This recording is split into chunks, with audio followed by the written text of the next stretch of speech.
Get the take on the day's news and hot topics. It's the PTBO Spew on Extra 90.5. Graham Elliott and the $1 Million Man, Mark Million here on the PTBO Spew. Mark, you didn't say much in the first hour. No, I didn't. I wanted to leave the year in review. It's not my show, right? It's your show, and it's Paul Rellinger's show. So, in the spirit, I know Paul's questions would probably have been a lot more poignant and involved, and mine were not. But that's why in segment number 1 of the Peterborough Spew, we have in-house Raptors resident and expert. The biggest fan since Nabatia, Brian Goldfinger. The biggest fan since Nabatia. Goldfingerlaw.com, of course. Welcome back, my friend. Thank you. Okay, so Raptors last night. What do you think? Great game. It was on ESPN. Everybody got to watch it. The Raptors showed why they're the best team in the NBA. They put it together in the fourth quarter, and I think Nick Nurse did a really good job managing everyone's minutes. You saw Jonas Valanciunas chip in with 18 points in the fourth quarter. Right. He had a season high in points and held Joel Embiid to a season low 10 points. They did a great job displaying their excellence for everyone. I was looking at the records yesterday, 76ers, Raptors, and I'm kind of looking at it going, this is going to be a tight one. And I was sort of on the fence as to how I felt about the game. How did you feel about going into it compared to when you watched it? Going in, I just want them to improve game after game. So I just want them to put their best foot forward and learn, because winning right now, it's not that important. Winning in the playoffs is important. And watching the game, if you look at the numbers, they didn't shoot very well from three-point range last night. If they hit their threes, they would have totally destroyed Philadelphia. So I know this team has another gear they can hit. And I look to a player like CJ Miles. He's been very poor all season, and he's supposed to be one of their best three-point shooters. He's had a terrible year. I think if guys like that come around, and I think if the three-point shooting comes around, you'll see this team kick it up a notch. And it's funny that you mentioned that there with the depth. So something from last night's game is the Raptors bench. Yeah. Raptors bench last night outscored Philadelphia. It was over 2-1. It's like 41-18 or something. Mm-hmm. And same in on the fast break too. And that's one dynamic that I do love about certainly about Kawhi. And against these better teams, he seems to, and because probably it was national stage, right? He elevates his game, but gives the Raps a much different look in transition. And that's exciting to watch. It's fun to watch on on a team where we probably haven't had that a lot. Here's a hot take for you guys. Okay.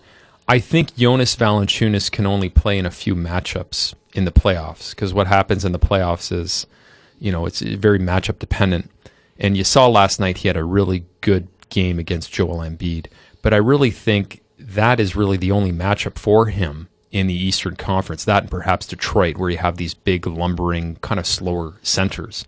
Hot take: trade Valanciunas while he's hot to get a bit of a more mobile big in the vein of, say, a guy like Tristan Thompson. I know there's some other players around there who could fill that void, but what you really want are players who could play in the last 5 minutes or who can play at all.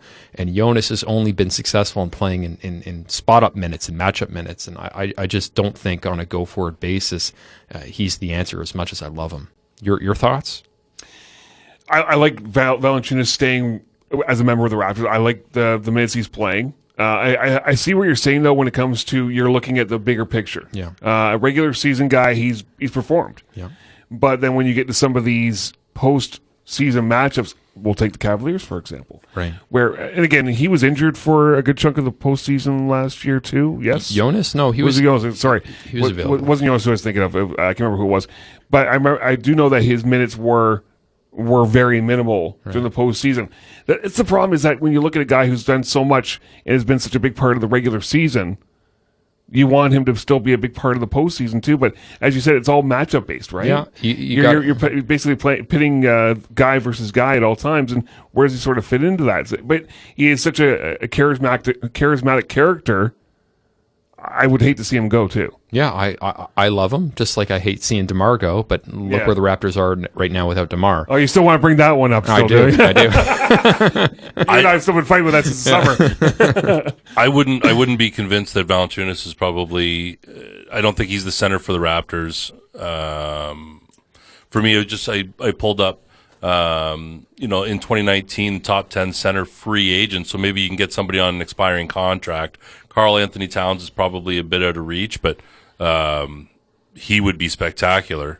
Al Horford's got a player option for next year. DeMarcus Cousins is a special case, but Marc Gasol, Miles Turner from Indiana. I think these are all guys that could it certainly would be a miles above step up on Valanciunas, certainly late in ball games. Would his size be something that you could recreate, though, with having a very good player up front in the center position? He's got the good size, so that's one thing that I don't know who's out there that we go that could bring that size as well with him. But I think, and maybe you would agree or disagree, I guess, Brian, but I would look to get more athleticism out of that center than I would size necessarily. I agree. What happens is, let's say they're matched up against Boston in the playoffs, and Boston runs Al Horford at the 5. You can't play Valanciunas against Horford. Yeah. You have to play Ibaka. Now, if Ibaka runs into foul trouble, guys off the bench with size, you have to run into Jonas, who Horford will destroy, or you play Greg Monroe, who I think Horford will destroy as well. So I think there are a lot of shortcomings there at that position. You need more mobility at that position and athleticism, as opposed to perhaps his skill set and size. I know it's still a little bit early yet in the season. We're talking with Brian Goldfinger, of course, personalinjurylaw.com. When you look at what Kawhi has brought so far, and we're still very early in the season, I understand that, but you have to start thinking about, where is this guy going to be after the buzzer rings for the final time of the season, whether it's a championship win or a great postseason run. Do you think he's having enough fun to maybe decide he may want to stay for another year, or is he just... the only thing I understand about Kawhi is that he's very contrarian in terms of his decision making. So he signed a big sponsorship deal with New Balance sneakers.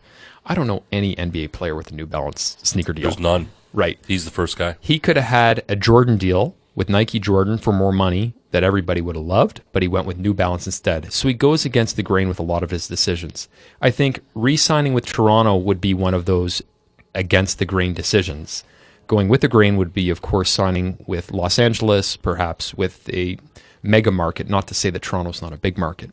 Having said all that, if the Raptors perform well in the playoffs and they make it to an Eastern Conference final, or better yet, an NBA final, it's very hard for him to justify turning his back on a team that he just went to the finals with.